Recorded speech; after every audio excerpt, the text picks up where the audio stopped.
Welcome back. Today we're going to be talking about After Effects 2026. And After Effects 2026 has just made its biggest update ever. With variable fonts, we're able to add a new level of animation to text graphics that we've never seen before.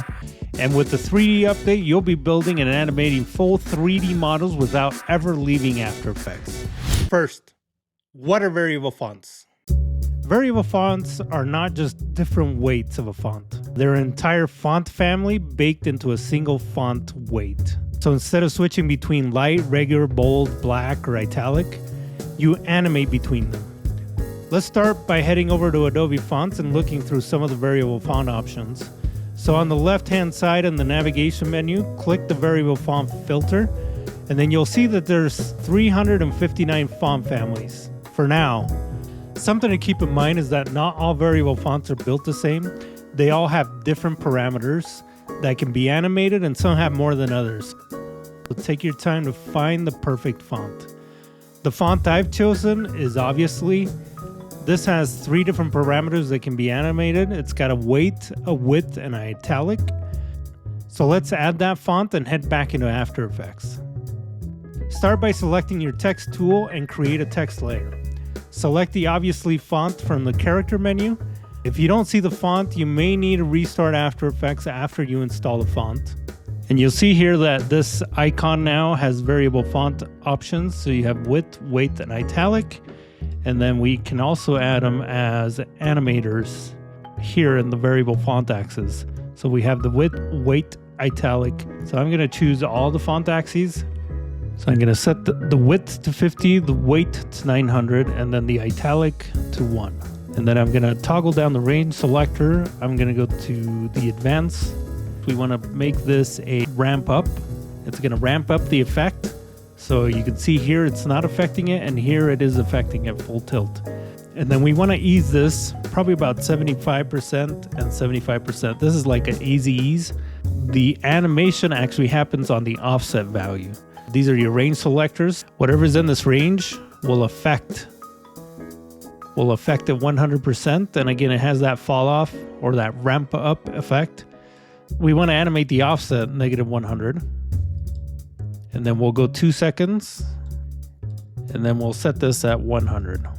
And you can see it's still affecting it, not just from 0 to 100, but it's actually ramping up. So it's easing that effect. And then let's go over to 4 seconds and then set the offset back to -100.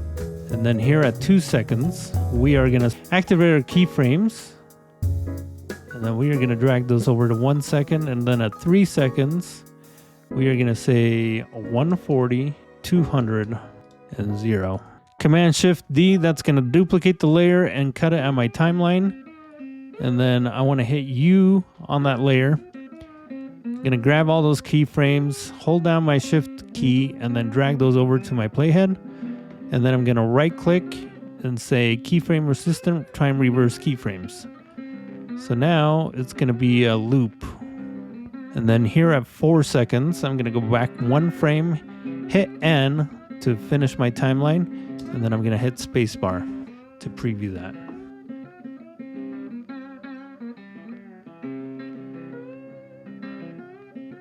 Okay, now the other cool thing about this is that you can make these 3Ds. Under my Animate menu, I'm going to enable per character 3D, and then I'm going to do that on this one as well. Enable per character 3D. So under geometry options, I am going to set extrusion depth 0. And then I'm going to go back to the beginning here of this layer. And then I'm going to set it to, let's say 200. Let's say 200. I'm going to do the same here on this other layer. So I'm going to go to geometry options. I'm going to extrude depth 200. Activate my keyframes. And then I'm going to go back to frame 0 and hit 0 for the extrude depth. I'm going to add a 3D camera. We'll make this 50 millimeter. Click OK. I'm going to toggle down these options. Under the transform, I'm going to set a keyframe for point of interest and position. Then I'm going to copy those. I'm going to go over to 8 seconds and I'm going to paste those. And then I'm going to go to 4 seconds and I'm going to hit C on my keyboard for my camera tools. And there you go. That's how you create a loop animation with variable text. Secondly, with the new 3D update, you can now build real 3D objects within After Effects. There's no plugins, there's no external 3D software. You can now create 3D natively within After Effects. So you get 6 core primitive objects to start with.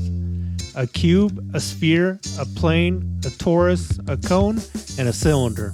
And each one of these primitives have different parameters that you can animate. For example, you can add radius, the ring radius, and the pipe radius. Or you can slice an object. So play around with these parameters and see what you can come up with. And once you're happy with your object, head to the Properties panel, scroll to the Material Settings, click the hamburger menu and select Get Substance Community Asset. This gives you access to over 1,000 high-quality, production-ready material, from materials and plastics to fabric, stone, concrete, and glass. Pick a material, apply it, and instantly your object comes to life. Now, let's add lighting. After Effects' newly updated Spotlight lets you soften the shadows, adding depth and realism to your scene. And the parallel light mimics the behavior of the sun, giving you beautiful natural midday shadows. This is where your scene starts to feel cinematic. Now take these simple shapes and group them into a more complex form. Build characters, create props, or design environments. Add some null controllers to drive the animation. Link everything together, and suddenly this madness, it starts to feel alive.